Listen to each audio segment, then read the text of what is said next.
Assalamualaikum warahmatullahi wabarakatuh. Salam guru penggerak. Kembali lagi dengan saya Ivan Ahmad Sofyan, calon guru penggerak angkatan 9 dari Kabupaten Kudus.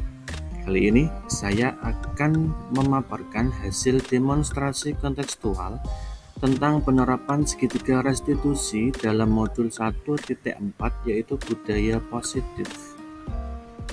Selanjutnya, apa itu segitiga restitusi? Jadi, segitiga restitusi yaitu suatu proses dialog yang dijalankan oleh guru ataupun orang tua agar dapat menghasilkan murid yang mandiri dan bertanggung jawab. Di sampingnya ini ada segitiga, ada 3 poin pokok, yaitu yang pertama menstabilkan identitas, validasi tindakan yang salah, dan menanyakan keyakinan. Apa itu? Mari kita bahas. Yang pertama, menstabilkan identitas. Jadi di sini menstabilkan identitas itu berdasarkan prinsip membuat kesalahan adalah bagian dari proses pembelajaran. Selanjutnya, menstabilkan identitas juga menggeser identitas gagal ke identitas yang sukses. Yang kedua, validasi tindakan yang salah, yaitu berdasarkan prinsip setiap perilaku berupaya memenuhi suatu kebutuhan tertentu. Selanjutnya, guru akan bergeser dari pemikiran stimulus respon menjadi yang proaktif. Validasi tindakan yang salah juga mengenali dan mengakui kebutuhan murid akan memperbaiki hubungan dengan murid. Yang terakhir yaitu menanyakan keyakinan. Di sini, murid akan diberi pertanyaan-pertanyaan bermakna untuk memunculkan motivasi secara intrinsik agar mampu mengaitkan keyakinannya dengan tindakan yang salah. Selanjutnya, mari kita membahas kasus yang pertama, yaitu Nafis tidak terima pekerjaannya selalu dicontek dan diganggu oleh temannya, sehingga Nafis marah dan tidak dapat menahan emosinya.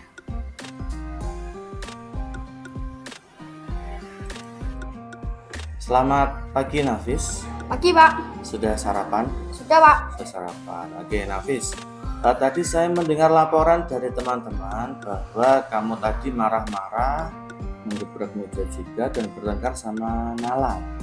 Ya, Pak. Habisnya saya kesal. Lah, kenapa Pak bisa kesal? Nala terus mengganggu dan meminta jawaban saya saat mengerjakan tugas, Pak. Oh, gitu ya, wajar lah. Kesal kan. Saya pun kalau diganggu oleh teman pun pasti akan merasa marah dan terganggu. Sekarang gini, Nafis, apa yang kamu lakukan terhadap Nalal tadi? Saya marah-marah, Pak, dan tanpa sadar saya juga menggebrak meja dan menyepis tangannya Nala dengan keras. Kamu berbuat seperti itu pasti kan ada alasannya ya? Apa alasannya? Iya, Pak. Kan saya sudah mengerjakan tugas dengan sungguh-sungguh dan susah payah. Tidak mungkin saya berikan jawaban begitu saja kepada Nalal. Oh ya, wajar lah. Kalaupun saya mengerjakan PR pun, mengerjakan tugas, saya tidak akan memberikan jawaban saya kepada teman saya, kecuali teman saya itu meminta bantuan, tapi tidak memberikan jawabannya. Oke, tapi saya menghargai perilaku kamu yang tidak lebih buruk dari itu. Misal kamu berbuat kepada Nalal, misal memukul dan lain sebagainya. Oke, tidak apa-apa.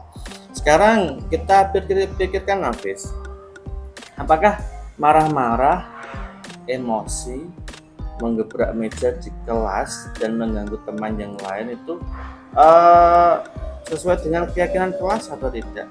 Tidak, Pak. Menurut kamu keyakinan kelas apa yang sudah kamu langgar? Saling menghormati dan menyayangi sesama teman, Pak. Oke, sekarang menghormati dan menyayangi sesama teman itu penting atau tidak? Penting, Pak. Penting ya. Sekarang kalau menurut kamu penting, apa yang seharusnya kamu lakukan pada saat kamu merasa marah dan terganggu? Harus lebih sabar dan bicara baik-baik, Pak. Oke, sekarang apakah kamu bersedia untuk memperbaiki masalah ini? Bersedia, Pak. Oke, apa yang kamu lakukan untuk memperbaiki masalah ini? Saya akan lebih bersabar dan menahan amarah saya, Pak. Dan juga akan melaporkan langsung kepada Bapak Ibu Guru ada kejadian seperti itu lagi. Oke, tepat sekali. Jawaban seperti itu yang saya harapkan. Jadi kalau kamu marah, harus lebih sabar lagi dan laporkan saja kepada Bapak Ibu Guru biar dinasihati oleh Bapak Ibu Guru. Oke Nafis, bagus. Tetap semangat dan silahkan kembali ke kelas. Ya, Pak.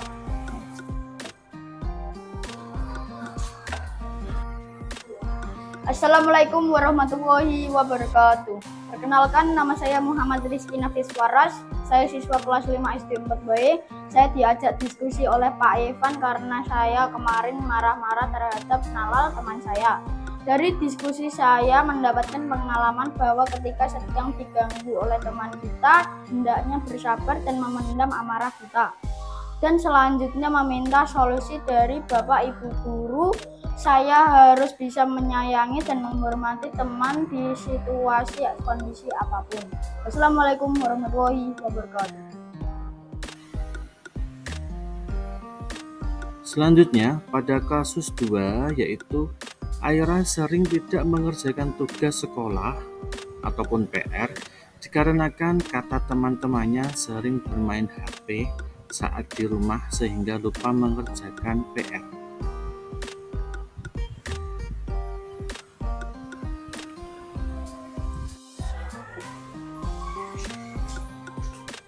Silakan duduk, Aira. Selamat pagi. Pagi, Pak. Sudah sarapan ya? Sudah. Sudah. Oke, Aira. Tadi saya dapat info dari guru PAI Bu Vita bahwa kamu kadang bahkan sering tidak mengerjakan tugas atau PR. Nah, itu sama dengan kemarin pada saat pelajaran saya juga kamu tidak mengerjakan tugas. Iya, Pak, kelupaan. Kenapa kok bisa lupa? Iya, lupa, Pak. Lupa ya. Jadi memang terkadang lupa itu wajar, tapi karena kita keasikan dengan yang lainnya, dengan contoh bermain dan lain-lain, pasti membuat kita akan lupa. Sekarang gini Aira, jadi kata teman-teman kamu di kelas itu, kamu kalau di rumah habis pulang dari sekolah, kamu itu sering bermain HP, benar? Benar, Pak, saya bermain HP kalau di rumah. Oh gitu, jadi kira-kira kamu tidak mengerjakan PR itu karena apa? Iya, Pak, karena saya sering bermain HP saat pulang sekolah sampai malam, sehingga saya sering lupa mengerjakan PR. Ya wajar lah. Dan kamu dari pulang sekolah sudah bermain HP, sudah keasikan dengan HP, ya wajar saja kalau PR-nya tertinggal atau bahkan tidak dikerjakan. Sekarang gini, Aira, kita pikirkan apakah bermain HP itu baik? Kan tidak ya. Nah, apakah tidak mengerjakan PR itu sesuai dengan keyakinan kelas kita? Tidak, Pak. Tidak ya. Nah, keyakinan kelas apa yang sudah kamu langgar? Saya melanggar keyakinan kelas melaksanakan tanggung jawab sebagai siswa, Pak. Tanggung jawab ya. Nah, menurut kamu tanggung jawab itu penting atau tidak? Penting, Pak. Penting ya. Sekarang kalau menurut kamu penting, keyakinan apa yang harus kamu laksanakan, yang harus kamu lakukan ketika mendapat PR atau mendapat tugas dari sekolah? Harus saya kerjakan dulu kewajiban saya sebagai siswa, mengerjakan PR dan belajar terlebih dahulu sebelum memegang HP. Ya. Apakah kamu bersedia untuk memperbaiki masalah ini? Bersedia, Pak. Oke. Apa yang kamu lakukan untuk memperbaiki masalah ini? Saya akan lebih tanggung jawab terhadap tugas saya, Pak, dan berjanji tidak akan bermain HP sebelum tugas-tugas saya sebagai siswa selesai. Oke, betul sekali Aira. Jadi sebagai siswa kita harus tanggung jawab. Tanggung jawab sebagai apa? Tanggung jawab untuk mengerjakan tugas, belajar dengan baik di kelas, mengerjakan PR dulu, jangan bermain HP dulu. Oke, baik Aira, tetap semangat, jangan diulangi lagi ya. Iya, Oke, Pak. silahkan kembali ke kelas. Assalamualaikum warahmatullahi wabarakatuh. Perkenalkan, nama saya Aira. Saya siswa kelas 5 SD 4 Bae. Saya diajak diskusi oleh Pak Ivan karena saya sering tidak mengerjakan PR. Dari diskusi saya mendapatkan pengalaman bahwa ketika kita sedang mendapat tugas dari sekolah, maka kerjakan dahulu tugas itu sebelum kita bermain-main. Saya harus bisa lebih tanggung jawab lagi terhadap tugas-tugas saya sebagai siswa. Seperti itu teman-teman semuanya, terima kasih. Salam guru penggerak, tergerak, bergerak, dan menggerakkan. Assalamualaikum warahmatullahi wabarakatuh.